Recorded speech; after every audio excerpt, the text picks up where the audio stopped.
Os Montes da Pobra, Boiro, Rianxo e Dodro acollerán o próximo 22 de xuño o segundo Campeonato de España de cans atraillados de rastro sobre xabaril. Ademais da competición a nivel nacional na que se darán cita os primeiros clasificados de cada comunidade autónoma, disputarase tamén a segunda Copa de España Xuvenil e a primeira Copa de España Feminina. É unha proba deportiva, unha proba sin mortos, consta dun competidor e máis un can que vai atraiado en todo momento sobre o rastro dun porco salvaje. Hasta ahora facíanse outro tipo de campeonatos, que era pasear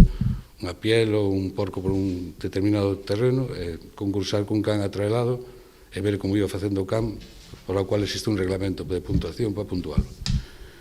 Participan os millores cans de España, máis ben do norte, que é onde hai as carencias máis grandes de cans da modalidade de traílla, que ven sendo, Galicia, Asturias, Cantabria, o País Vasco, Navarra, a Rioja, algún de Castilla e León, tamén se acerca algún catalán. Dende o Concello de Boiro amosaron o seu apoio a esta nova modalidade deportiva con cada vez máis afeccionados na que Galicia é pioneira. Unha competición aquí para nós nova, eu a verdade que non coñecía esta modalidade deportiva, pero nós, por suposto, estamos abertos a colaborar. Viñeron xa un par de veces a falar comigo, máis ou menos explicaronme en que consistía o evento, e, a verdade que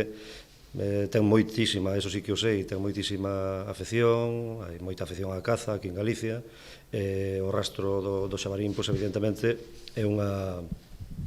derivación do deporte da caza, non? Aínda que a competición desenvolverase os sábados, os participantes reuniránse xa o venres no acto de presentación e reparto de dorsais que terá lugar no Pazo de Rianxiño.